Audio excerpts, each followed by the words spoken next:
I wanted to really dress up for tonight because it's our first public event, but my legs would not leave the house with a dress on. So there was mutiny and I had to put pants on. I'm sorry about that, but it is really great to see so many of you here. This tells me that you are interested in Alaska journalism and the future of robust reporting here. For that, I'm grateful and want to start off by thanking you for being here for this discussion that we want to have a really interactive discussion, not just people talking at you. And I wanted I should probably first say that I'm Lori Townsend, and I both head up the news department for Alaska Public Media, and I'm also the chair for the Alaska Center for Excellence in Journalism, which is currently a small board that makes grants to newsrooms and reporters, but we have really big aspirational goals to be an actual center in partnership with UAA and the Alaska Press Club to do even more work to support the future of journalism in our state.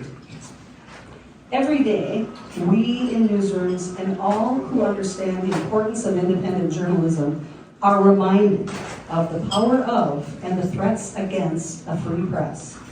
Those threats were once mainly in other countries, and American journalists reported on the beatings, arrests, and killings of reporters, reminding us of the power of the First Amendment and how fortunate we were to have independent newsrooms that were not run by or threatened by governments. In fact, our government helps support public service newsrooms through Voice of America and the Corporation for Public Broadcasting. That is no longer the case. Today, threats are aimed at reporters and news organizations from the highest levels of government, of our own government. Attempts to discount us as radical lunatics or fake news are deliberate efforts to cast suspicion on our work. Because those who seek undue power know that journalism is the oxygen of democracy. And without that big light shining into the corners of government and powerful corporations, citizens are starved of facts and objective information that helps them make good decisions for all of our collective futures. That is our work. That is our only power. Clarity, truth, and context. Our panelists tonight know a lot about that. Moderating tonight's discussion is someone who is a legend in Alaska journalism. Rhonda McBride is one of our brightest lights in stellar reporting and a journalistic hero to many of us. Rhonda has for decades worked in both TV and radio. And since 1988, Rhonda has reported in Alaska radio and television newsrooms from Utqiagvik to Juneau to Sitka to St. Paul Island. She is the past news director for KYUK in Bethel, and she is currently a reporter and producer for KNBA, an Anchorage public radio station created to serve Alaska Native people. Rhonda specializes in stories about Alaska Native culture and history and life in rural Alaska. She is passionate about telling stories to help us see our world with new eyes. And I'm excited to introduce our esteemed panelists. Vicky Ho is the executive editor of the Anchorage Daily News and a member of the Alaska Press Club's board. She's worked as a coach for the Pointer Institute's Table Stakes program, which aims to help local news organizations transition to more sustainable digital publishing models. Vicky was the evening editor at a daily newspaper in Colorado before joining the ADN in 2015. Mark Sabbatini has been a journalist for nearly 40 years in more than 60 countries. I'm sorry I'm out of order here, but I'm reading my script. And let me switch this around a little bit. Right here is my dear friend and colleague, Joaqlin Estus, who is recently retired from the position of a national correspondent for the Alaska Bureau of ICT, formerly known as Indian Country Today, an online now news platform. Since 1990, she's worked as a reporter for several radio stations in Alaska and at Minnesota Public Radio, and as Director of Public Communications for the Alaska Native Tribal Health Consortium. Earlier, she worked in coastal management and as a historian. And Joaqlin is also a board member of the Alaska Center for Excellence in Journalism. All right, now I'm going to go to Mr. Sabbatini. Mark Sabbatini has been a journalist for nearly 40 years in more than 60 countries on all 7 continents, extending from the South Pole to the northernmost town on Earth, at publications ranging from the Los Angeles Times to the Arctic Sun. More than a decade of that work was at the Juneau Empire, first during the late 1990s, and then again starting in 2022, after the newspaper went through multiple ownership changes and downsizing. Sabbatini launched the Juneau Independent in June 2025 with the goal of ensuring Alaska's capital city as a locally owned and operated news publication, and I'm sure we'll learn more about that tonight. So, thanks to our moderator and panelists for being here tonight. I'm going to turn it over to Rhonda now and look forward to hearing tonight's discussion where we're not going to talk at you, but with you. Thank you so much for being here.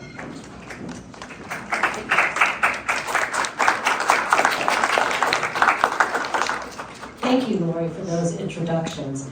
You know, I think back over the years of how long I've known Lori, and I think that she may be, after David Hewlin left the Daily News, probably the oldest editor in the not state? the oldest, but the longest standing news manager in our state right now. I mean, that has continuously held a job, at least at this time. So we should give her a round of applause. And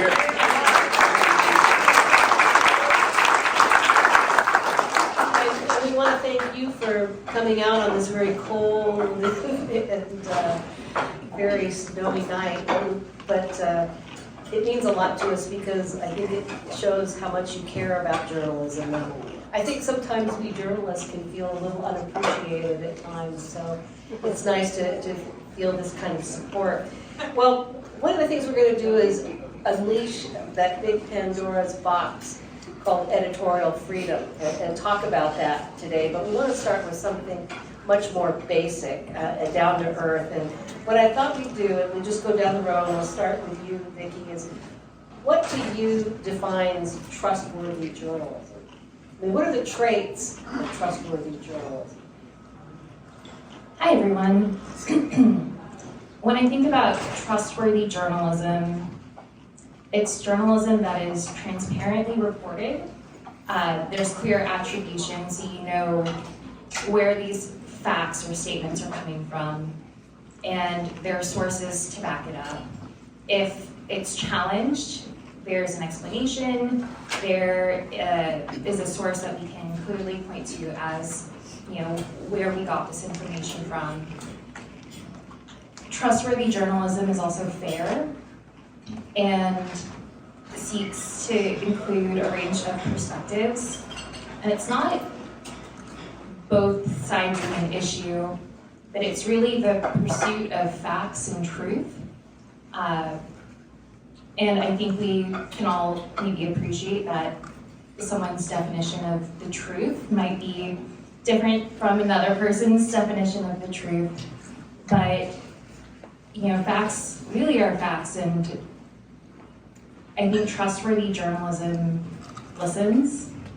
I think trustworthy journalism is not afraid to be challenged, because if we challenge institutions that hold power, if we challenge people that hold positions of power, then you know, transparent journalism is fearless and willing to be challenged, because it needs to be able to stand on its own, and it needs to really rely on the trust of community members to exist and sustain into the future.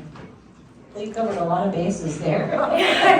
There's a lot that goes into trustworthy journalism. You just covered all the fundamentals. I think there's still a lot more ground to cover. It's a huge basket. Joaqlin? Thanks so much for covering all that. And I would encourage everyone to go to a website for the Trust Project. And this is a group I heard about last year, or maybe the year before. And what they're doing is going around and teaching newsrooms how to better represent themselves so that everyone can see they're doing exactly what Vicky described.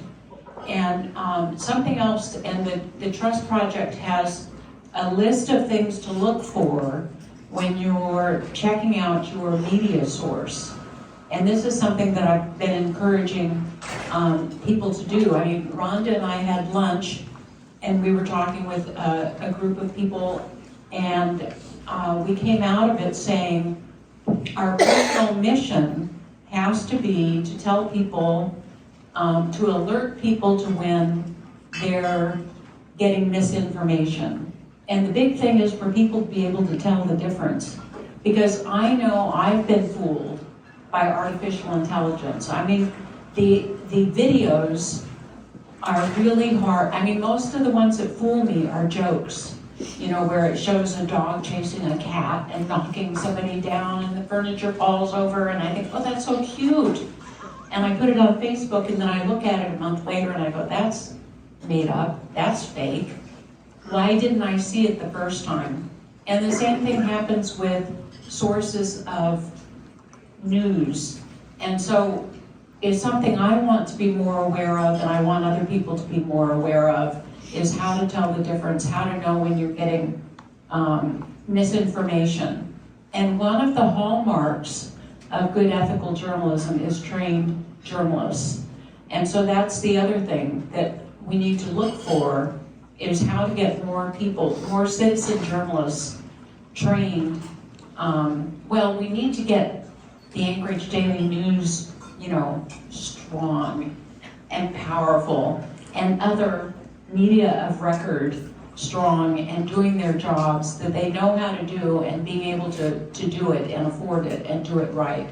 So that's one thing, but we also need to train journalists, and that'll get us where I think we need to be as a democracy. I'm going to start with something of a cynical answer, which is trustworthy journalism is whatever the reader chooses to trust.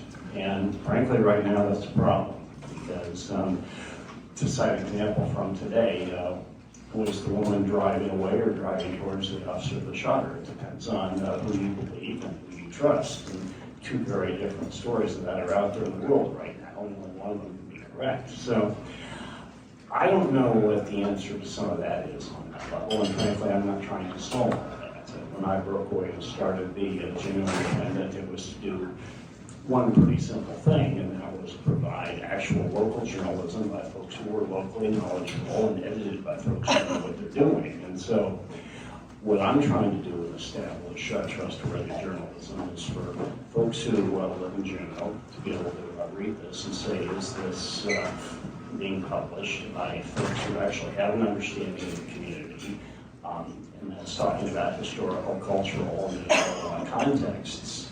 And is what is being presented, is it accurate and is it fair? And I think on that level, there's enough of a reasonable agreement among folks in the community on common issues. They can look at something and decide whether or not, yeah, you've got some folks with experience who are writing about what happened at a city council meeting or with tourism or with this latest snowstorm, what is true and what is, hype that is not true. And know if it's being done by experienced folks or by folks who don't really know what they're doing, or if it's being managed by somebody out of state who doesn't really have a grasp on it. So that's what we're trying to fulfill and be trustful. We can't solve some of these bigger problems. Because yeah, we can do everything Vicky's talked about, following the absolute ground rules for being trustworthy. But these days, you're losing more and more people who believe in that sort of thing because there's a deliberate attempt to flood the full media world with misinformation. And I think that's a battle we're going to have a very hard time winning. So I guess the next thing that we want to look at is the culture of newsrooms, because they're all different based on so many different factors. It could be ownership, the leadership in the newsroom, whether it's broadcast, print, radio, all these different factors create different newsroom cultures. And also the chain of command in these different structures. Do you have, what's the line of authority between reporters, editors, owners? So based on all of these factors, there are all different kinds of pressures. So what I'd like each of you to do, and since you have the microphone, Joaqlin, we'll start with you there. Tell us a little bit about your background and what kind of news cultures you're familiar with. Well, I started out, and I have a bachelor's degree in history, and so I knew something about sources. I think I was probably a really terrible reporter for many years because I was afraid to talk on the air. I worked at a radio station. I was afraid to breathe on air and or swallow, and I think that nervousness probably came through. Plus some of my biases, but I've had the benefit of great mentors and editors and fellow reporters who have taught me a lot. And the funny thing, so I'll talk about Indian Country Today. They are funded by, or they started out when I went there in 2021, right at the start of the pandemic. They'd had a staff of 3. They'd gone dark for a while, and I was one of a couple of people they hired to bring the staff to 8. And they had a budget of over $1 million that they used to start back up, and with a daily online news platform. And then they expanded into broadcasting and were probably a little overambitious and started a daily video newscast. And their funding went up to over $5 million. And 3 of their main sources were the American Journalism Project, the National Science Foundation, and CPB. And last year, CPB and the National Science Foundation got cut.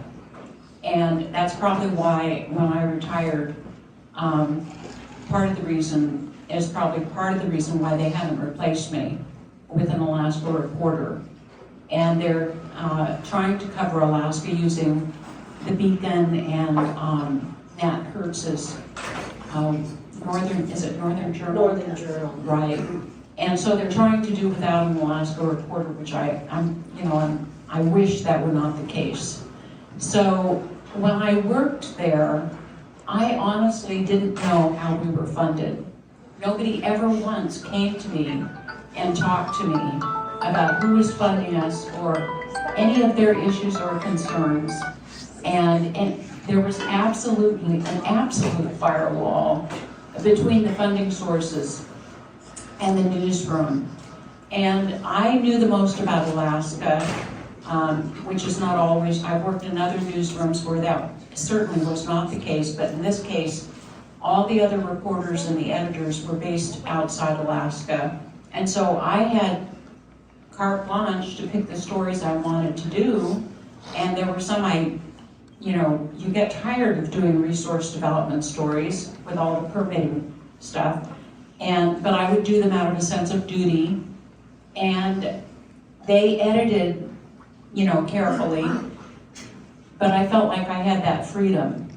And that's something I think is important, is for reporters to be able to cover the topics, the news that they think is really important, and to get good advice and on who to use as sources, and to get good guidance on how to be fair and balanced.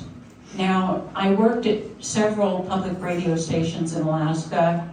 I wish I could say there was a huge firewall at all of them between funding sources, management, and the newsroom.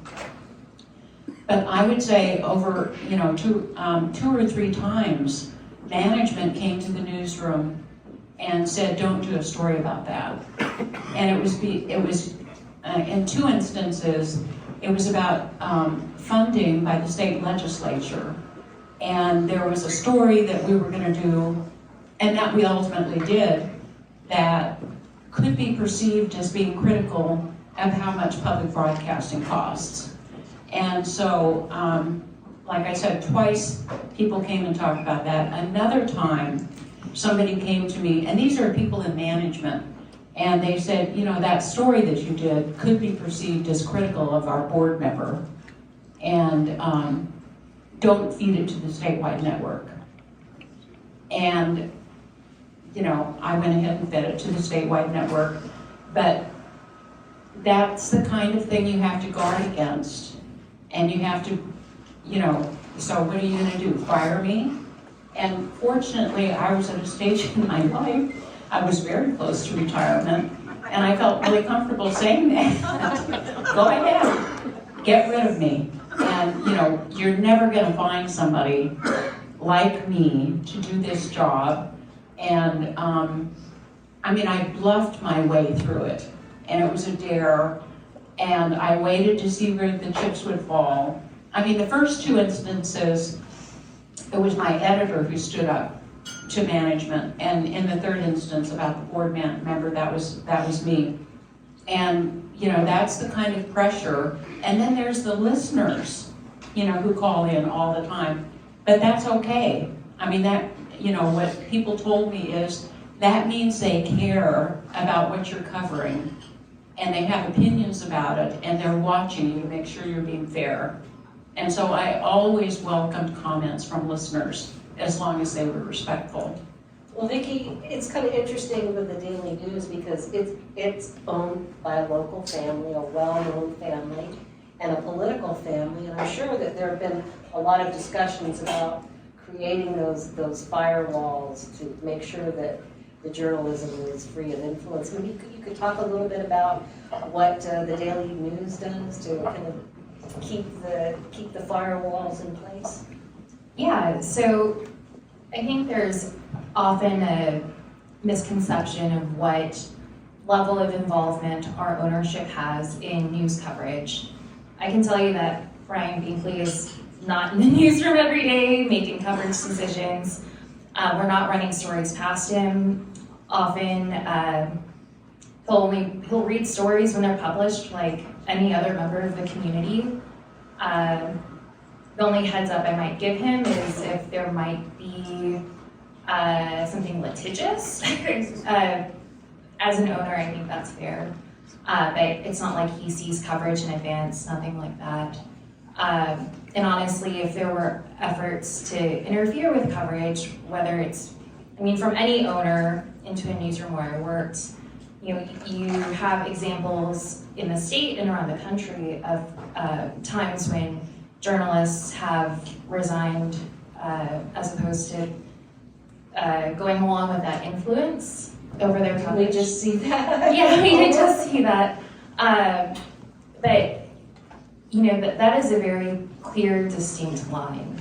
And for a lot of journalists, that's just the line that ownership,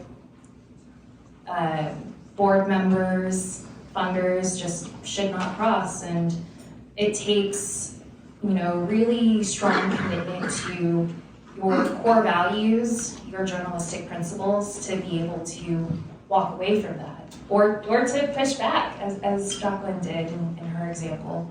And so I think that that's something that we could certainly be better at communicating to the community. But Well, I do have one question, since we're coming up on an election season, and we know that the Binkleys have been involved in politics, at least John Binkley has in the past with a run for governor. Have there been some discussions about how that's handled? Do your owners, because they own the paper, that they have endorsement privileges? Are there policies set out for that? yeah, I think that the question of an endorsement is really one for the editorial page, and that's the one area where our ownership might have more say, more influence. But in terms of the news coverage, there is a very clear, very strong line. And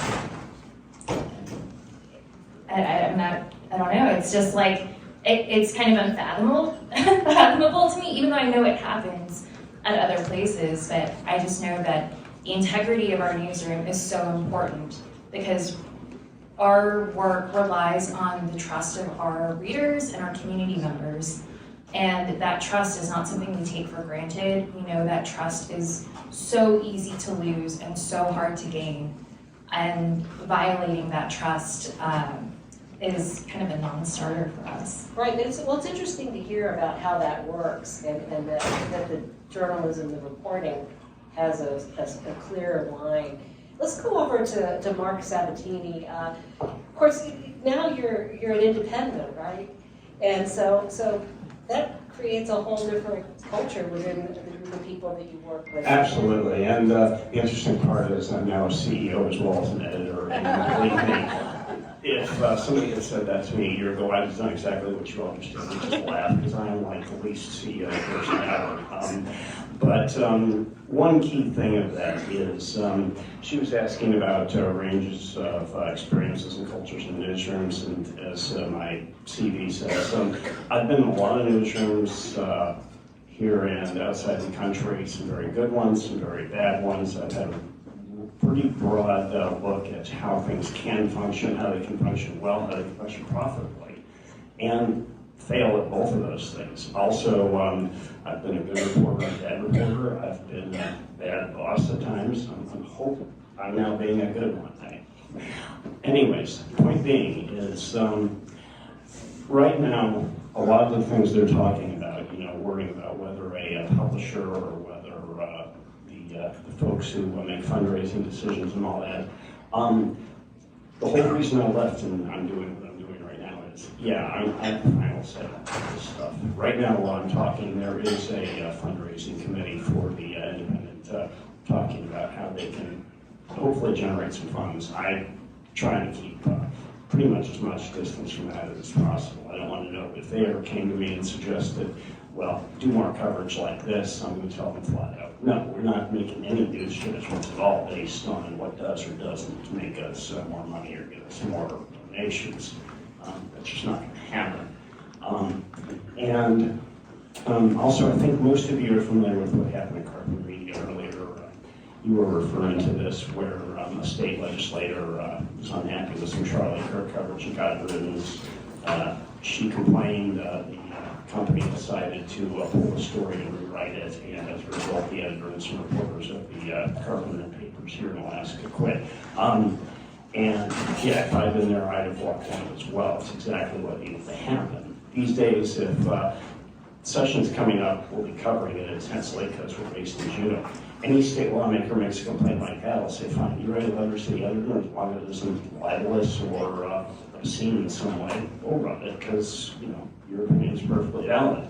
But I'll be damned if I'm going to pull or rewrite a story that a reporter has done responsibly. That's insane. It's not what I'm about. And so that's kind of the advantage I have where I am. The problem on the flip side of that is, again, I'm out here, I'm begging for money, doing it in a situation where other responsible media folks who are doing it the way medical is with ICT and all that, it's a dwindling pool right now. So we're definitely struggling uphill and trying to do this in a way that is that maintains integrity and can be sustainable.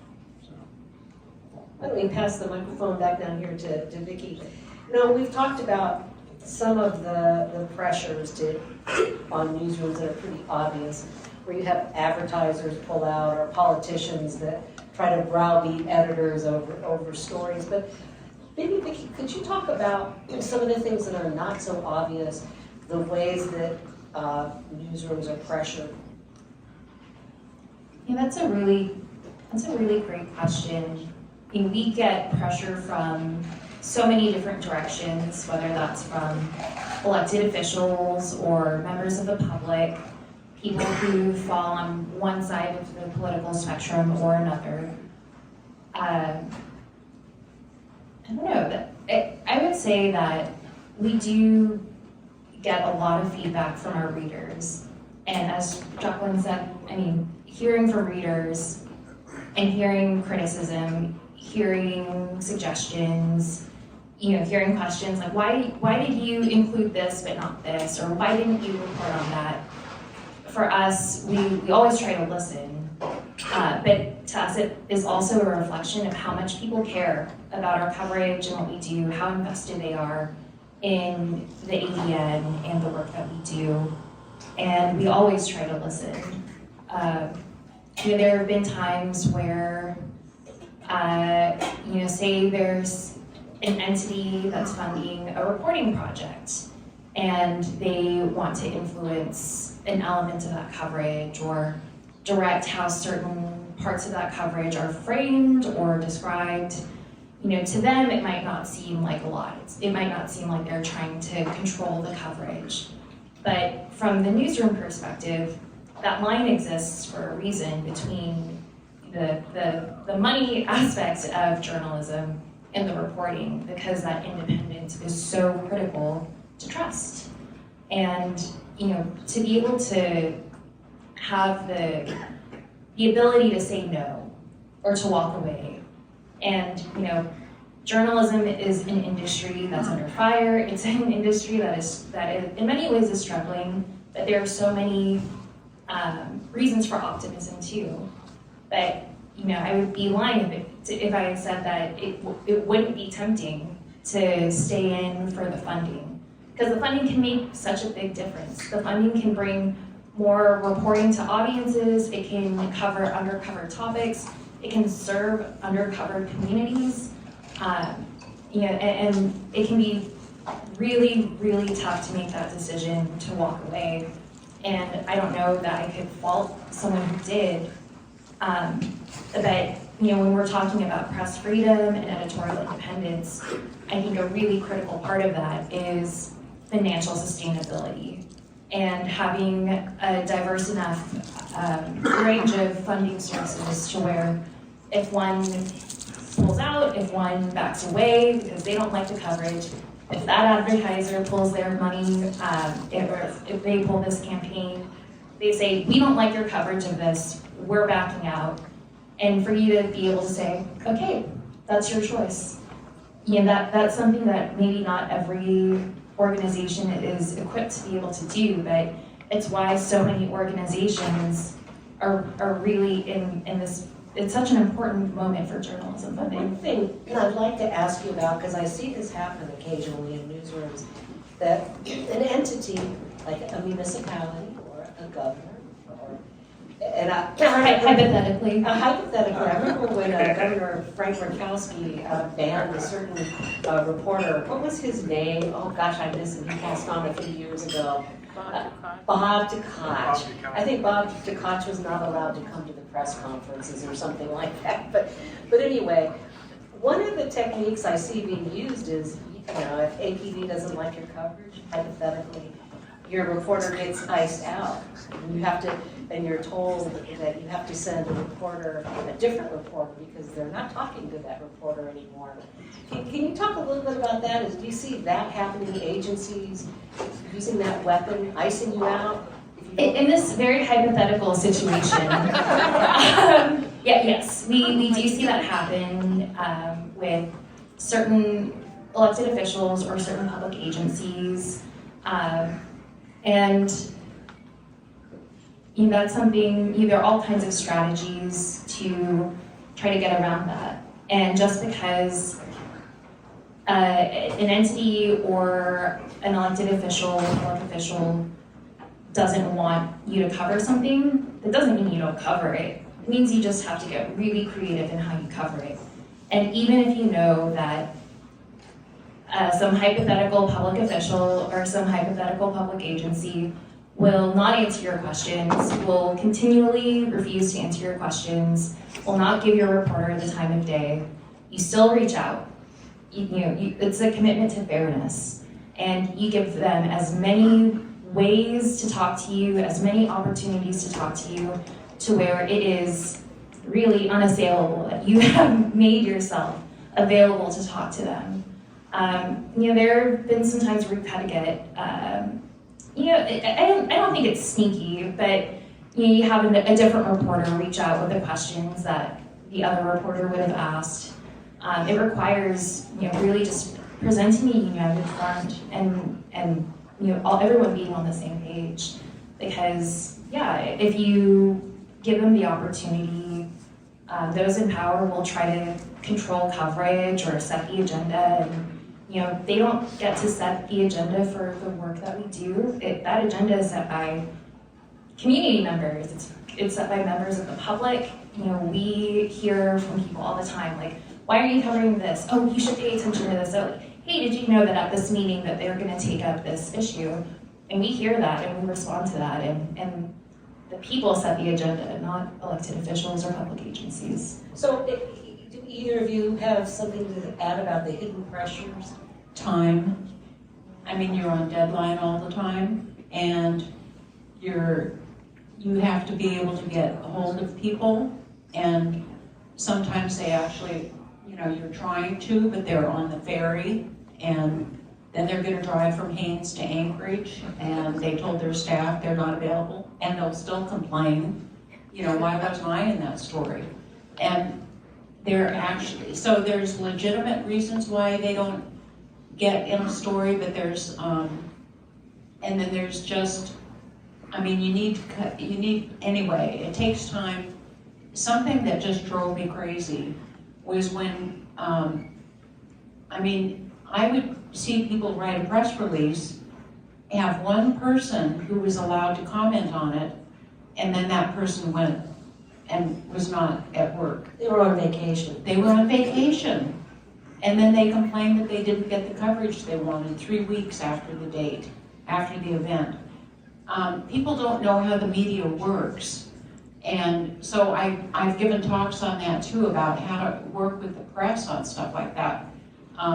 But you're always under, you're almost always under a real time crunch trying to get people to call you back and get their feedback. Your question was about, banning Influences. yeah, and targeting, you can ban a reporter and say you got to send somebody else. We were talking about that, Vicky. Well, something I've seen that's a growing problem is just generalized freezing out. Essentially, efforts where folks, be it the municipal, state, or federal level, whereas once you can call these folks up directly and talk to them, that's no longer happening. You're getting frozen out and everything is getting rerouted to a central spokesperson who will feed you exactly what they want you to know at the timeline they want you to know it in. And yeah, that very much puts a lot of pressure on us to report something completely fairly. In the end though, as Vicky said, you've got to find a way around it. You've got to do your own reporting.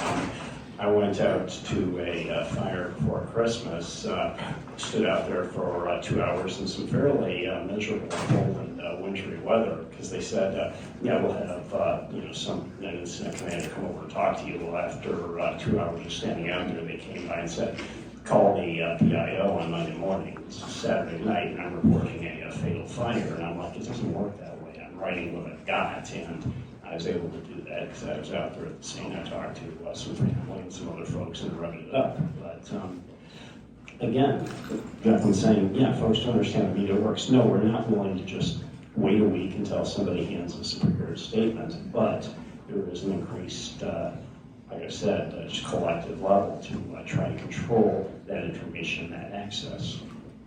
Well, years ago, I had a news director who told me that every reporter is biased, and if you don't think you're biased, in some way you are, and that it's kind of your responsibility to vet your own biases.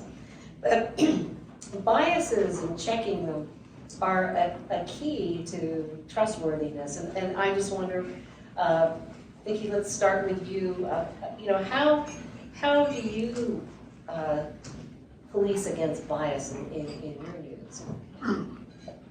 I think this is something where having as diverse a newsroom as possible, or a range of lived experiences reflected in your newsroom, that can be especially helpful. We can talk, I can talk for hours about like the journalism pipeline and diversity in J school or in music, but like that's a different panel. But I think that, one of the rigors of the journalism process is the editing process. And in the editing process, at least for us, there is often a lot of back and forth between an editor and the reporter on, okay, wait, how do we know this? You wrote this way. Wait, is that exactly how they said it? And knowing your colleagues, knowing them as people, understanding where they're coming from and their past experience and how that might influence the way they cover something. I mean, that's really important to have in mind. We can't, we're not blank slates, we're not robots. We can't divorce ourselves from our own lived experiences, but we can come into it with that knowledge that we have to vet against our own biases. And I think there's often this like really robust discussion over little things and stories, but that's how we arrive at something that is any story free of a particular perspective. I don't know that that's possible because we're all people, right?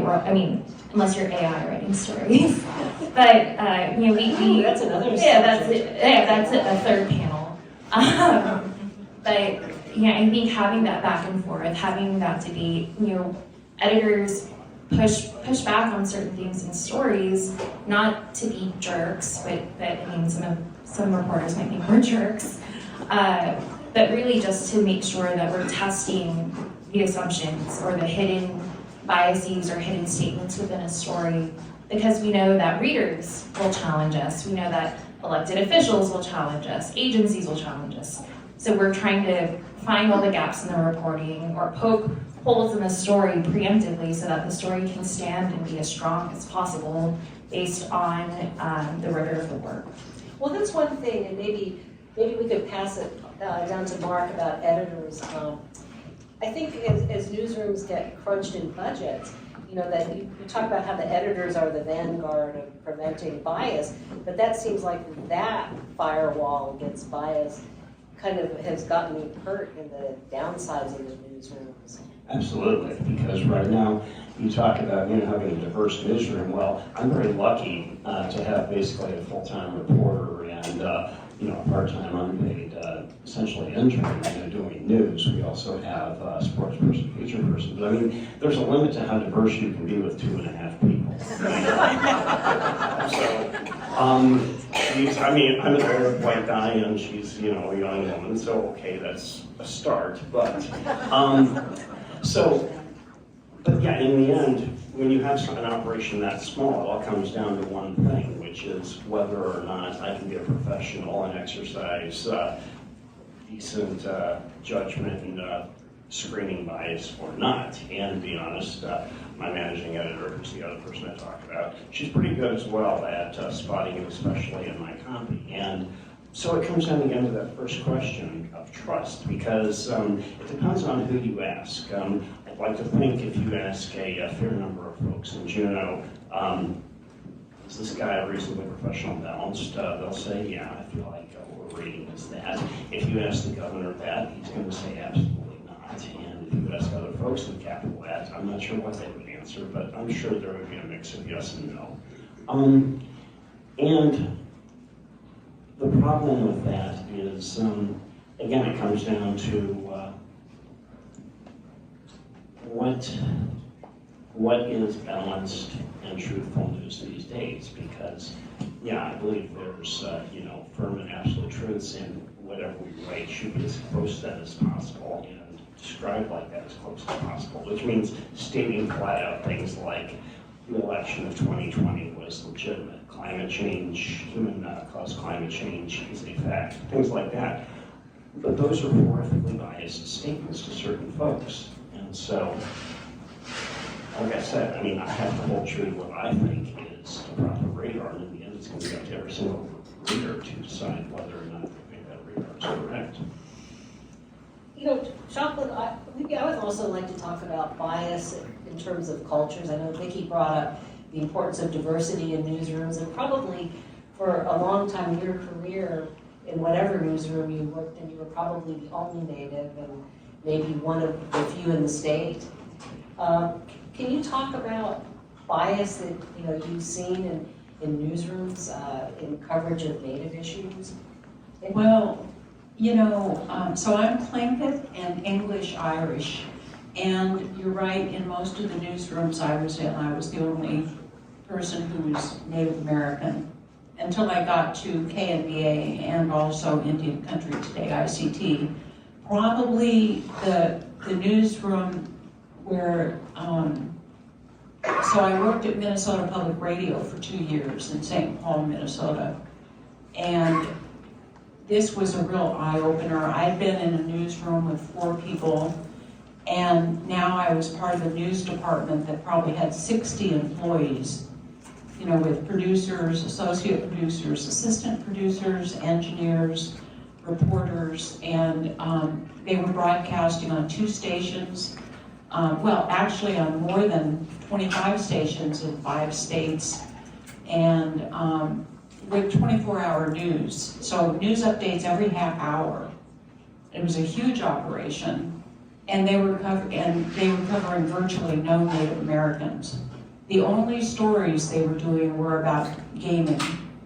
And the Shakopee, Metawakan, and Sioux had just opened a casino near Minneapolis, and they were doing stories about how a very small tribe with few tribal members enrolled, and very poor people who had been relocated, taken off their reservation, moved here, moved there, and treated very badly.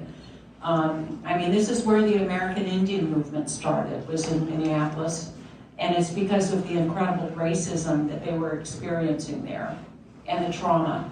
And the stories they were doing about gaming were about these impoverished people suddenly becoming very wealthy, getting something like $100,000, $200,000 a month in casino payments and wasting it.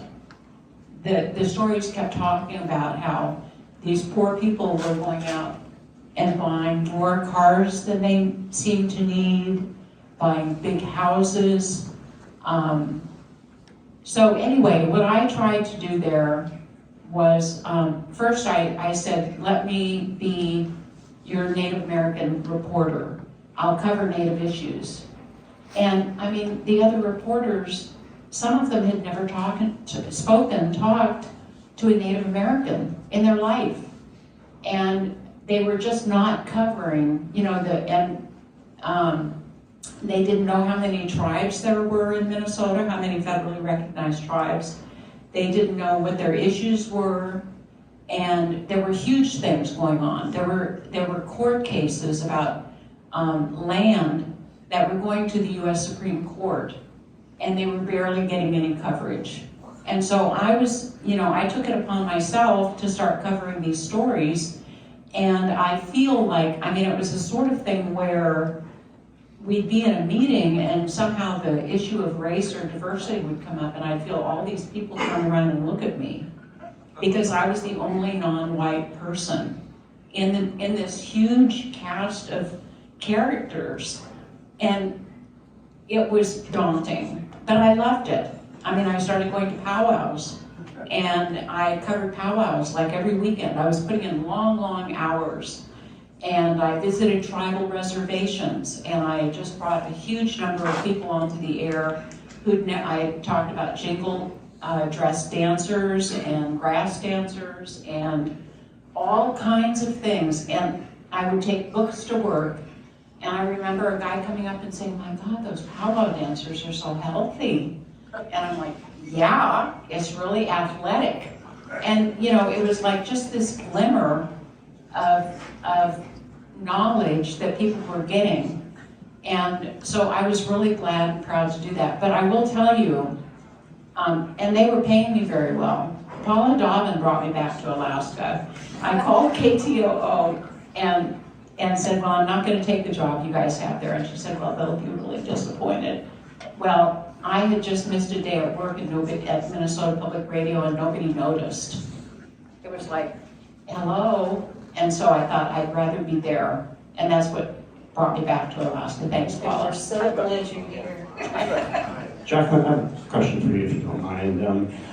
I mentioned the fatal fire that happened. The person who died in that fire was Alaska Native, and over the weekend I covered a memorial for this person. It was essentially family and friends getting together to talk about this person. Now, the lead of the story I wrote was, instead of black attire. They wore shirts with the logo of this guy's business and Seattle Seahawks jerseys because that was his favorite team. I got a call from a family member who was offended and said, "You don't understand our culture. We don't wear black to funerals. That's not what we do." This person was very upset. So here's my question. I mean, that wasn't me trying to be offensive. That was me, okay, that's maybe something I think genuinely know. So my question is, if folks were trying to write about Alaska Native issues, but weren't fully versed, I mean, what would be the preference? I mean, would you rather send, a reporter who's not fully knowledgeable into it, or just not have it reported?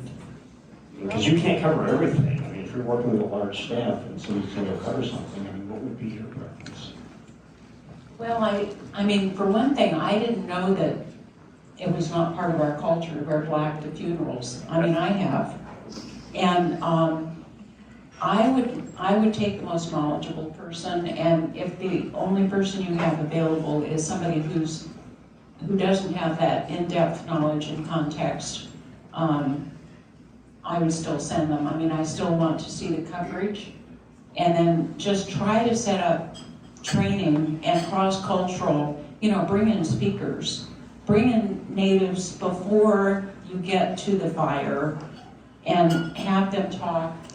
I mean, I remember somebody sent me a list of anthropologists, just out of the blue, and archaeologists. And I thought, well, yeah, it's gonna be a really slow news day when I'll do a story about that. But sure enough, somebody discovered an artifact at a site, and man, I dug that list out. It had all the phone numbers. It's really handy. If you want more coverage, something you can do is send a list of contacts and say, just a line or two about what they can talk about, and get the newsroom prepared to call the right people for information. We are so lucky in Alaska that the Alaska Native stories are so unusual. I mean, we have so many different cultures, languages, and so I find a lot of reporters in our state, especially when they're new, are really eager to get out to a rural community and cover things. So I suppose maybe some things change, but we're going to go back to some of these issues, but we wanted to take time out for a little bit of audience participation. And so we want folks in the crowd to stand up if you can answer yes to these questions. If you're a reporter, we ask you not to participate in this because it's generally to find out what the general public thinks. But have you ever interacted with a news outlet? And if you have you commented on stories online? If so, please stand up. Yay! Have you ever called a newsroom with a comment or an idea?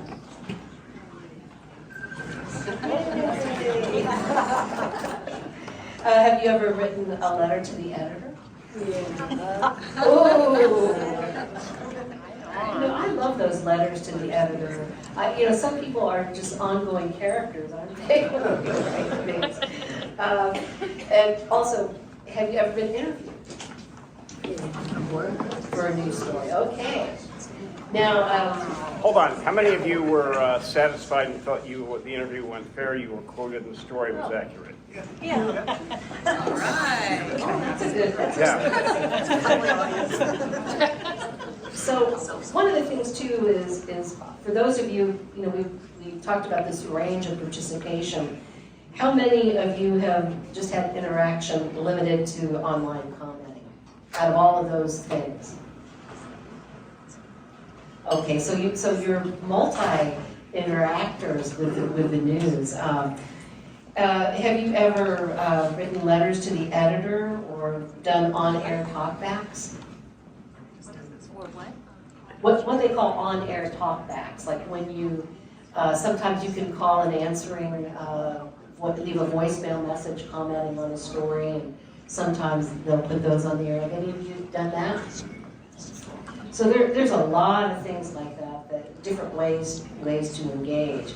But for those of you who answered the question, answered more than one of those questions, whether you commented online or wrote a letter to the editor, maybe you're just like a super engager. We're just curious if maybe you could take a few moments and explain why you do this.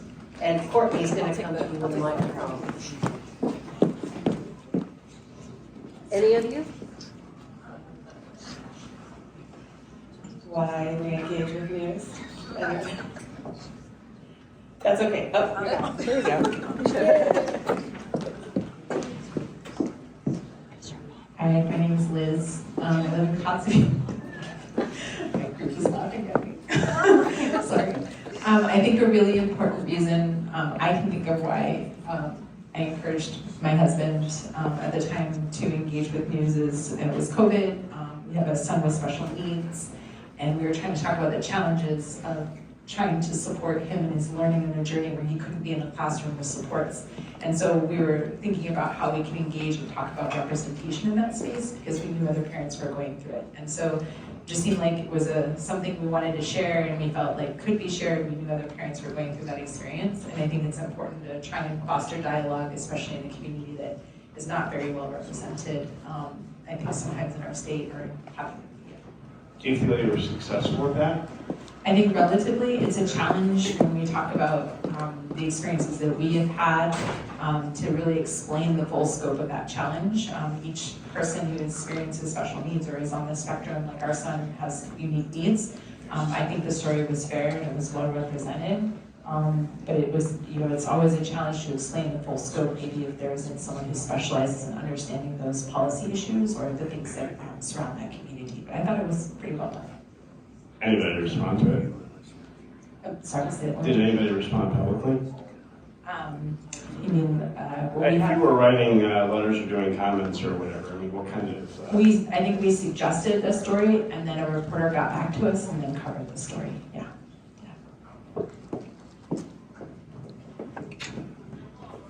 Thanks. So I've probably responded to newspaper and online reporting maybe a dozen times, and I would say that a third of that was for really obvious bias and missing factual information. And I always try to respond directly to the reporter, or if I can't get a contact for them, to their news organization. I'm not a big poster of public comments or letters to the editor. And in every single case where I commented on bias, I never got a response. In most of the other times, though, I happen to be a government bureaucrat and I write policy, and I'm a big fan of accuracy and not burying the lead. And so I've called out headlines that didn't match the article, key facts. For example, I don't want to throw anybody under the bus, but I read a story today and responded to the Alaska Beacon about how they left out some key information that was kind of the main subject of the story, just a phone number and website address for the main topic of the actual article. And they had other links in the article to other sources, none of which had the main topic of the story linked. And so I couldn't find anything on that organization or Alaska Beacon to get to the reporter, but I sent in a generic comment, and the reporter immediately replied back and thanked me and said they would update the story. When it's a factual thing, I usually get a response. When it's a bias or sort of a hypey clickbait kind of a thing I'm calling out, I've never received a response. Without calling anybody by name, unless it's me, can you name a specific example of something you consider to be biased reporting? Well, it's not with any Alaska journalism organization, but I try to stay politically engaged, and I try to call BS on reporting that is clearly biased. And for example, I'm going to struggle to get the name correct about this, but there's an alleged university that is partnering with the federal government right now to talk about the 250th anniversary of our country, and they're basically producing propaganda about our history to sort of snap that in a certain direction. And I have received surveys and I've received flyers from that organization and written back to them, filled out the survey with a lot of comments in the margin, et cetera, about how this is not the truth, it is not history. And I never get a response to any of those things. Yeah, my concern is if you were talking at a local level, publication, no. or even state level, I'm not getting responses. No, I haven't seen anything local other than, you know, opinion pieces from politicians or other people with a strong, you know, perspective, and those are usually fairly well represented in the comments that are published about folks that call that stuff out, and I've never seen anything that's gone unaddressed by the general public that I felt strongly about.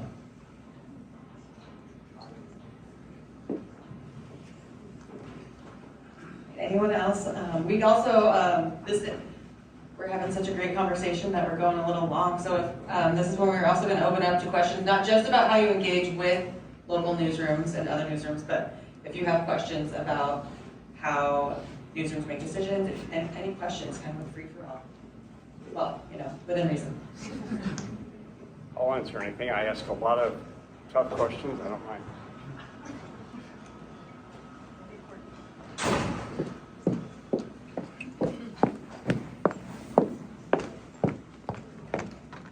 Mark, I was just wondering if you could talk a little bit about the financial future for your publication. You know, you made a really bold decision to leave the Juneau Empire. You started a digital startup. You know, you're kind of like a model for a lot of people who want to start their own publication, but I imagine it's not that easy financially to pay a staff and yourself. So what opportunities are there out there that you're trying to tap into? I know you said you have other people that are working on that and you're kind of not engaged so much in the fundraising, but could you talk just a little bit about how daunting it is to pull off a digital startup and what kind of resources there might be out there to make it sustainable? I said I don't mind tough questions because I expect honest answers, the ones I ask, and well, I got hammered right away with one of the toughest ones I'm facing right now. So, yeah, and here's the thing. This is actually the second newspaper I've started up. The first I started up in that world's northernmost town, and that was also a free publication that essentially relied on fundraising. And sorry to spoil the ending, but that one went broke. So what it did give me, though, was a certain amount of understanding of how a process like this is going to go. And so far, a lot of this played out. The whole idea is to avoid the unhappy ending this time. There's always going to be an initial surge if you're taking advantage of an opportunity, you know, in the right place, which I felt was definitely happening in Juneau. People were just, you know, kind of losing their trust in the Juneau Empire, and a lot of things were happening that weren't good. So it was a good time to start an independent paper, and I thought there'd be a very strong surge of initial donations from people. And there were, but you're talking about stuff like $100 checks or, you know, people chipping in $10, $20 a month. And that's great. That's going to get you a little bit of seed money, and that'll get you going through your first few months and maybe giving a little bit of a rolling bankroll. But it isn't going to help you break even, and right now we aren't doing that. I mean, the independent, we have some money in the bank, but we are losing money every month, and there's a certain amount of time before we bleed out, so we have to reverse that, and that's what those folks tonight are discussing. The things they are discussing are what a lot of folks are already doing. They go to organizations like the one hosting this event. They go to national organizations that provide some funding. And they're hoping to secure grants from these folks. The scary thing is a lot more people are asking for what's turning into a smaller pool of money. And a lot of that's because over the past year, a lot of funding has been cut. You know, the Center for Public Broadcasting dissolved itself, and public media out there, especially here in Alaska, I can talk about this. I mean, a lot of those stations that were worried they were going to have to shut down, they did have a lot of success going out and doing fundraisers and save themselves. But there's concern how long it's going to be sustainable. You know, will these levels of donations keep up? Well, that's the conversation I'm now having. We're like, first thing we did, we had to make ourselves a 501c3 so we could go out and get donations to these organizations. The second thing is how well can we make our case, and how well can we argue what we're doing is important? And I think one of the criteria is you have to be able to show you're doing something that does not exist otherwise. And I think we have a real strong argument for it. It's certainly the argument we're presenting because, you know, Juneau doesn't have a lot of options. It has a public radio station, but other than that, the media market is very, very weak. And the public radio station does exceptional work, but they're not trying to do day-to-day paper and record stuff. If we go away, there's no local sports, no local day-to-day of a lot of stuff. That's how you have to appeal to people with money, and the organization's doing it with more than $10 and $20 a time. If we don't do that, I don't know if there's enough people in a town like Juneau who can chip in $10 or $20 a month and keep us thriving. I know that's not an optimistic, upbeat answer, it's a realistic one. So yes, it is indeed a really, really tough challenge. I don't have all the answers yet. I wish I did. It's why you go out and have a committee, studies things, and fills out a lot of paperwork and a lot of requests. Any other questions from the audience?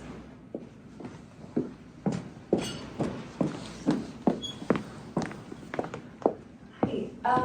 So as public media is currently facing a lot of, as public media is currently facing a lot of loss of funding, which means, loss of resources, loss of people, and as you mentioned, time is a big factor of getting things done. How are you guys facing, one, the local coverage that has to be done, as well as utilizing tools that are being kind of pushed, like AI, ChatGPT, even though those are proven to have a lot of biases? How are you able to report with the loss of resources with tools that can be very biased, and how are you finding that is affecting the newsroom? Take a stab at that, Vicky? Was that question specific to public media? Public media, free press, go for it. Okay. Yeah, I think the conversation around emerging technologies and in particular AI tools has been really robust, and we've kind of been approaching this moment for several years. There are different journalism organizations that have various approaches to an AI policy and the responsible and ethical use of AI in the course of reporting. And kind of the main takeaway in a lot of that is using AI as a tool, but not as a standalone content generator. I mean, AI is not a replacement for a person.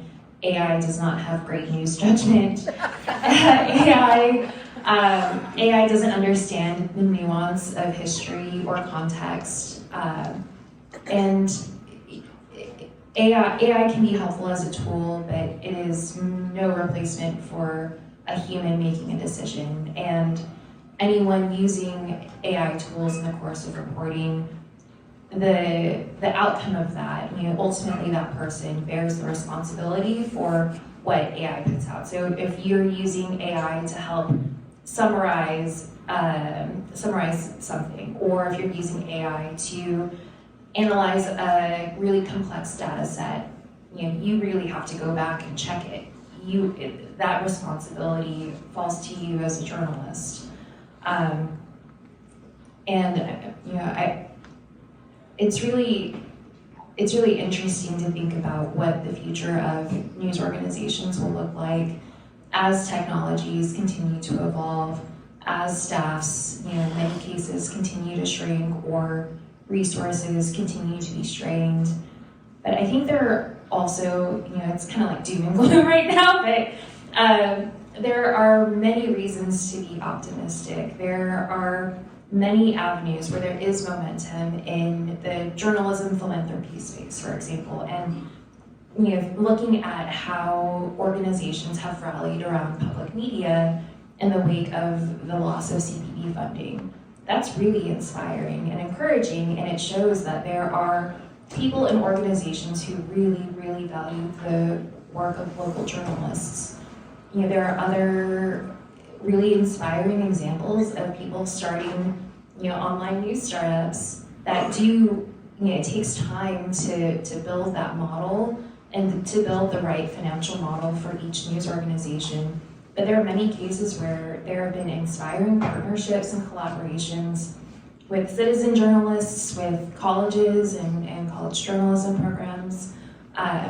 it's on the one hand a really scary time to work in journalism, but on the other hand it's a really exciting time. And I don't know that if you're very risk averse, you work in journalism. It is maybe by nature a fairly risky industry, but I know the people at this table, I know the people working in journalism around the state. We do this for a reason. We do this because we care. We care about serving the community through the work that we do. And sort of like dealing with hypothetical elected officials or public agencies who don't want to talk to media, sometimes you just have to get really, really creative. And I think you're seeing that in different parts of the country, in different fields within journalism. No, I just want to speak to the public radio aspect of it, because I was just thinking about KYUK, where I went to work in 1988, and I spent 10 years there. But that station is such an important part of the community. I mean, it's the pulse of the community, and it's just so hard to see reporters have to leave, staff have to leave. Many of the staffers at KYUK are working part-time voluntarily, and with the hope that they can raise money. We are already seeing a lot of reporters leave the state just because they don't really feel like the prospects are going to be good in Alaska. And if you lose a journalism job in public radio in Alaska, there's not really a newspaper or another place you could go. So, or maybe you can work for the city government or a nonprofit, but reporters have to make those tough decisions. And what makes me so sad is rural Alaska is so precious, and each community is so different. There is no community alike, there's no history. And a lot of the reporters that come to work at public radio stations are from other places. And so they get that expertise about that community. And it's like in places like Bethel, it's really, really hard to have reporters that really know what they're talking about. And we've seen newsrooms rise and fall in all of the media, from broadcast to print, based on things that have happened. And every time you lose a reporter that has an expertise in something, like I was just thinking about Paula Dobbin. There was a time when Paula worked for the Anchorage Daily News, and they had a full-fledged business section, and Paula was the expert on native corporations. She had that beat down, and there aren't many people that have that kind of knowledge. So every time we have downsizing or these rolling curves, that's kind of what really bothers me. And like, there's a news ecosystem in Alaska, there really is, and public radio is a huge part of that, because you have people that live in the community, know the community, and report. And in other media, people fly in and fly out often. I mean, we're glad that they go to do those stories, but I think that the Daily News, the Fairbanks News Miner, a lot of the media outlets that we've had would not have stories if public radio reporters were not out there doing it. So I'll get off my soapbox, and maybe Joaqlin, you might have a few thoughts too, since you've worked in public radio. Well, I went to a meeting that the Kellogg Foundation held, and I forget what the subject of the meeting was, but it was a kind of a round table of a bunch of journalists, and I looked around, and the only person there who had not worked, and there were more than a dozen of us there, the only one who had not worked in public radio was David Hewen with the Anchorage Daily News. Everybody else, I mean, people start, it's kind of an entry-level thing. You get a bachelor's in journalism, and you can get a job at a rural public radio station. And you can barely live on what they pay you. And it's hard to find housing you can afford, but you learn how to do everything. I mean, you're covering every beat. And I think it's great on-the-ground training, and they have good editors at Alaska Public Media, and if you feed your stories to them, they'll give you a good, strong edit, and classes that the Alaska Press Club puts on on writing and how to be a good reporter, how to do investigative reporting. I mean, there are training opportunities, so I think Alaska is a great place to get that kind of initial background, and then, you know, you can move into other multimedia situations. So I think public radio and the Anchorage Daily News, the Juneau Independent, all the local newspapers, and I mean, we've kind of been given short shrift to newspapers. They're going through the same, you know, crash. I mean, I'm not in touch with it, but there are a lot of local newspapers that have died in Alaska. And, you know, it's shocking and it's a real shame. And there's no accountability for local officials. And so I think, you know, whatever we can do, well, go ahead and subscribe to media. I mean, I've had people brag to me that they know exactly what the cutoff date is for free articles. And I think you should be embarrassed to talk to me about that. You know, but people, they think they're beating the system. And they have this thing about mainstream media, like we're con artists or something. And, you know, and I keep trying to say, you know, you really need us. I mean, as a society, we need good journalists, we need good journalism, and we have to pay for it one way or another. And I hope that local newspapers and, you know, I mean, Indian Country Today, ICT, is a model for a nonprofit that has been able to, you know, get up there. And it's been 5 years now. We'll see how long, you know, they just got these terrible cuts, so we'll see what happens next. But that is a new model, and I hope it's gonna be growing. Go ahead. So say we're running a little low on time. My last question for the panelists is hopefully, is there one more question? Oh, one more question, and then I've got a last, hopefully, on a happier note, question for the panelists. Thank you. I'm Andrew Gray. I'm a representative, but I've interviewed a lot of journalists in the last year. I interviewed Larry personally, talking about running Wrangell Sentinel, and in 2024, it was at a $52,000 loss, and then last year, I think it was in the $30,000 range. But what we all watched happen at Must Read Alaska earlier this year was the ownership wanted Suzanne Downing to take down her stories criticizing Treg Taylor, the Attorney General, and she refused to, and she quit. And then she started her own media organization in the last couple of months. And she has 33,000 subscribers, 9,000 of which are paying for her coverage. And so on the one hand, we have, I guess what some people would argue is like sort of the old school journalists, you know, working at a loss to keep the Wrangell Sentinel going.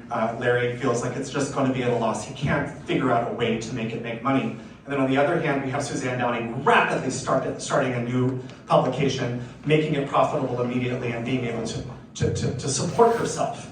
And I guess how do you square that she has this diehard audience that's absolutely willing to pay, and we're telling the rest of the state, we want you to pay for our journalism, and we're struggling to do that. Representative Gray, can you repeat those numbers one more time? Sure. For readers and how many are paying for them? Yes, and I will source it. I have to. You have to source it. It's Suzanne Downing, so Yeah. I don't know if I can trust it or not, but she says 33,000 subscribers, 9,000 of which are paid. Okay. So I hope everybody knows who Suzanne Downing is and what her new thing, the Alaska Story, is. Just in contrast, I would hope that I consider myself mainstream journalism in terms of our bias and coverage. In comparison, I've had longer than she has. I've been going at this for 7 months, and basically I have maybe, I'd say maybe 8,000 regular daily readers, and we are losing money. I mean, as opposed to Suzanne, who's clearly making it. She's putting out a very focused and targeted product, and she's doing very well at it. That goes back to the first thing I said right now. Who do people trust? And right now, clearly that is a product people want, whereas we're struggling, and so is Larry personally. I'm just pointing that out. I'm saying this situation exists. If we're here to solve it, I haven't got that answer. I think this is a case where, you know, broadly, like, okay, step back, take the must-read Alaska out of it all and just think of this is a person who has served an audience, a distinct audience over time, and has built a loyal following over many years, who has built an engaged base of supporters and readers and followers over time, and has managed to carry that following from one publication to the launch of another endeavor. I think that speaks to kind of an underlying principle of what it means to operate a news outlet or a media organization today. You need to be able to figure out who your audience is, who your target audience is, what they are interested in, give them coverage that they follow, that they appreciate, that they value enough to pay for. And it can be a really tough pill to swallow when it's a particular type of organization or a type of coverage or a niche focus area. But I think if we, again, look at this in the abstract, and this is someone who's been able to monetize that following and have a more sustainable revenue model because she's delivering a product that people are willing to pay for. And I think that with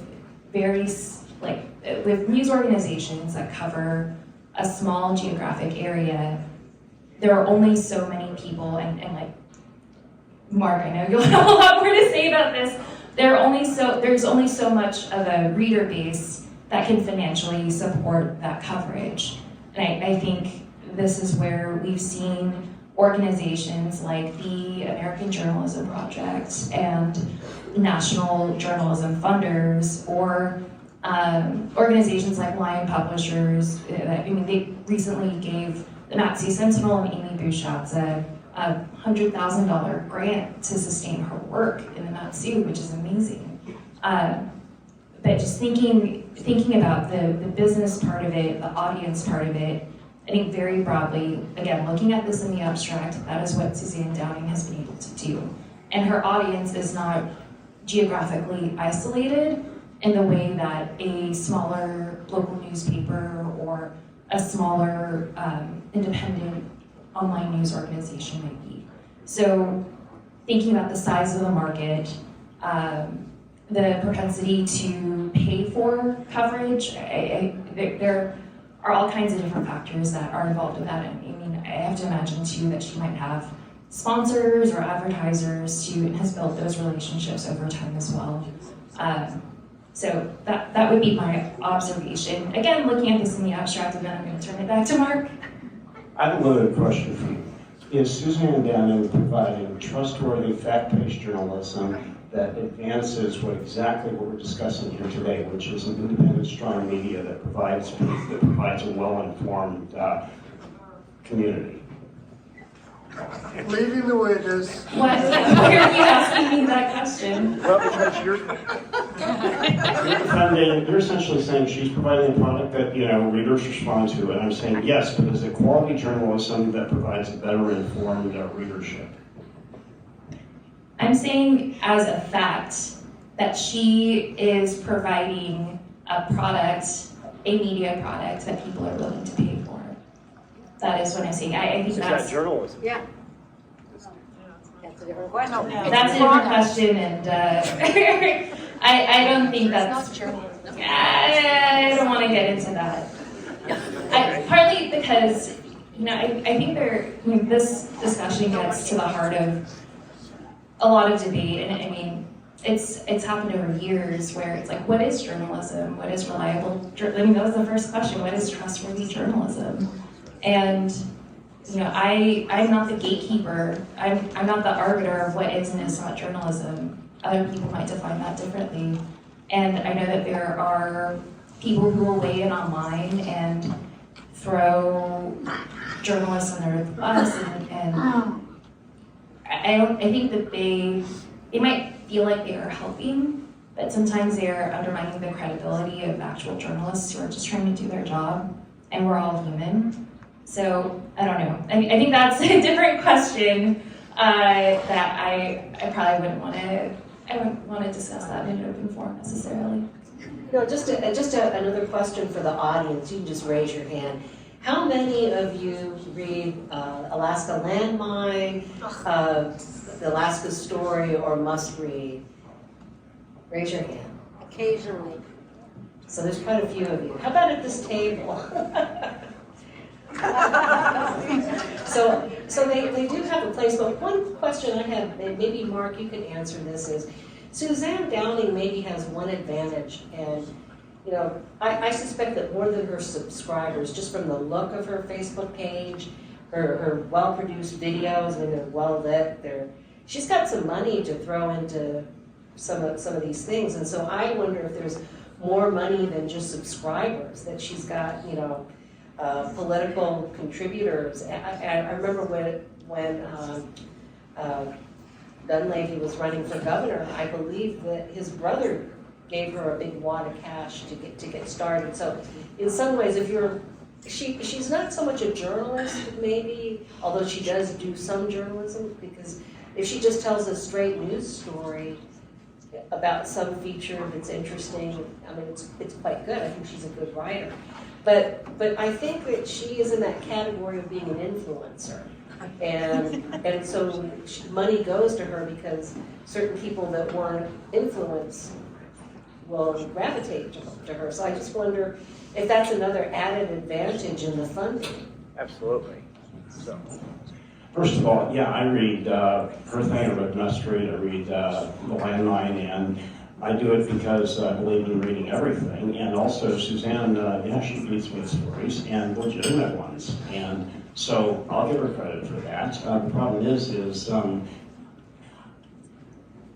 that's not all she does. And as far as to your question directly, I can't speak to her finances. I don't know where she gets her money from. I do know that going back for decades, that conservative media, conservative influencers, I'll cite Rush Limbaugh as an example. Conservative talk radio makes money. Liberal talk radio tried it and they went broke because it just didn't sell. And that's just been the case going forward with different types of media. You'll find conservative blogs generally make more money than liberal blogs, and you could say that's where the market is.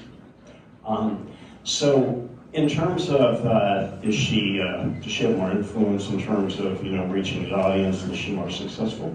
Sure, and that's one question, and Vicky and I think agree on this, that it's a different question whether or not that's trustworthy journalism. Clearly there's enough readers in this room that would say yes, that they would probably look at me and they'd say, well, yeah, your thing is this, that, the other thing. Suzanne called me out by name within the past week and had things to say that's just what I do isn't trustworthy. And it goes back to the first thing we discussed. It's going to be, on everyone out there to decide if we do what we do is reputable and worthwhile, and whether it's worth continuing doing it. We have gone very long, and there's so much we can talk about. This is probably about 1/3 of the questions I had on there and the topics. So really quick, let's do like one-sentence answers for the panel on a optimistic note, because not everything is doom and gloom. What are some of the, I'll include you, Rhonda, as being on one of the panelists for this. What is something hopeful you see in the local news landscape coming up? What are some hopeful things you see, or things you hope for? I see a lot of talent out there, a lot of good, dedicated storytellers, people still passionate about righting the rights, righting the wrongs, justice, and they're just very motivated. And I also see a lot of stories that make a difference. That if that reporter had not done that story, we would not know about a serious problem and the solution to it. Increased opportunities for collaboration and creative solutions for funding, fundraising, and revenue. Well, I don't have many examples, but ICT did give me hope because they were able to become a nonprofit and get money from philanthropy and grants and sustain themselves for as long as they have. So there's that, and then the fact that you're all here. And we might be a minority, but we are strong. We're vocal, and we can do this. And just the fact that you're here gives me hope. Mine is good, strong local journalism works. During the past 3 weeks, when we've covered record storms and a lot of other major news, our reader base more than doubled. We're getting something like 11,000 site visitors daily, which is far higher than we were getting during the first 6 months of our operation, and that's just by doing constant local coverage of some things that are very important to the community, and that is by far the best outreach we've ever had at anything we've tried to do. All right, so thank you all for coming. Again, my name is Courtney Morozowski. I'm with the Alaska Center for Excellence in Journalism. One thing we wanted to leave you all with tonight was not necessarily that the sky is falling, although being someone who works in the journalism and philanthropy space, it seems like every other week, every other day, there's like some sort of crisis and how would you cover this story, or government officials threatening TV licenses. There's always a fire drill to put out. But with public media funding being pulled, we wanted to leave you all with some sort of steps, ways that people who aren't journalists or public officials can contribute to a free press in Alaska. You're all here. That is like one great step, being interested, being engaged, reading your local news, subscribing to your local news. I finally came to the point where I was just like, I'm going to subscribe to lots of small newspapers that aren't even where I live, because I want to know what's going on there. I want to see what they're doing, and their communities need that kind of support. I'll also tell you a little bit about some of our organizations that are working in partnership. We're the Alaska Center for Excellence in Journalism. We're a fund of the Alaska Community Foundation, which is also stepping up and doing a lot of work in raising funding for public media stations in Alaska through the Voices Across Alaska Fund. Last year we announced Press Forward Alaska, and the Community Foundation is in the steps of taking that on, taking the lead on that. It's a big step for them to transition from the Atwood Foundation, which is one of our primary funders as well. The Alaska Press Club has been around since 1951, Rosie? 51, yay! And is now a nonprofit. They have, Rosie's the executive director, she's in the back, I've been on the board in the past. Do so much work in training journalists, bringing journalists together yearly for a conference, whereas when you're in KYUK or Unalakleet or Unalaska or Wrangell, you might be the only reporter in your newsroom. You might, in some places, you might be the only reporter in your town. The Alaska Press Club brings people together, has travel scholarships, trains them. They get to talk to other journalists or other journalists who aren't their boss. Sometimes you just need to do that. One of the promising things is seeing so much momentum around all of this work. But the steps normal people can take are engage and subscribe, read news, tell reporters if you think their stories made a difference, tell them if you see something they need to report on. I left my notes, so I'm going to be winging this. You can donate to the Alaska Center for Excellence in donate to those groups like the Alaska Center for Excellence in Journalism, the Alaska Community Foundation, and the Alaska Press Club. There's other groups like the Alaska News Coalition who are forming specifically to address some of the issues in small newspapers. One of the main reasons for that cost differential, printing. Printing is so expensive. By the way, there are copies of this over there. They are free. Yes, Mark did bring some copies of the Juneau Independent. And just keep being engaged and encourage people to have civil, respectful discussions about news. And then also there's a lot of, especially with so much content talking about the university that is promoting the anniversary of the United States, or bloggers who may be partisan one way or the other. Learning and supporting and promoting the ideals of learn where your information's coming from. There's groups like the Alaska Teen Media Institute promoting media literacy. The League of Women Voters is having an event on Saturday at the LUSAC Library here in Anchorage, the Democracy Fair. There's going to be talks about the judicial selection process, media literacy, voting. I'm also winging this one. There's a lot of cool stuff, and there'll be tables and groups, and it sounds like a fun way to spend what's also probably going to be a cold Saturday. I want to note, I'm going to be covering a Republican gathering that day, so for anybody who thinks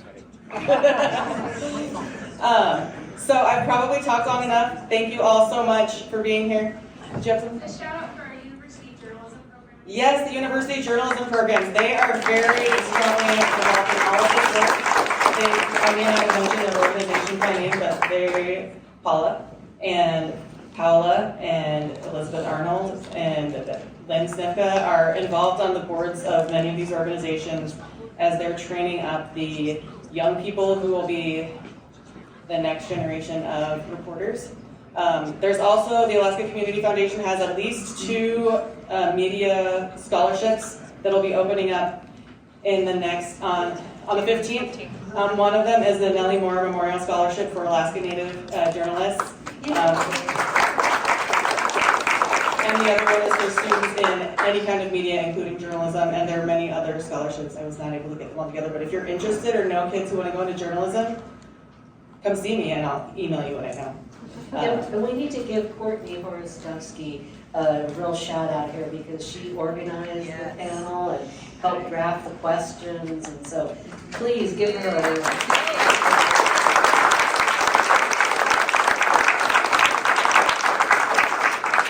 You can come nerd out with me if you want to talk more shop. So please eat the food. Eat as much food as you would like. I'll see if we can get some takeout boxes. Thank you. So you can take some snacks home. I know I've got some hungry kids who will always eat whatever. Thank you so much for being here.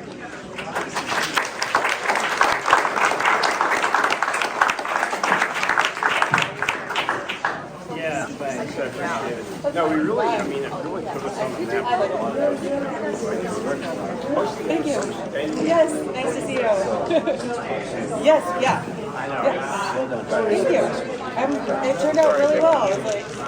I kind of just want to sit back and enjoy it.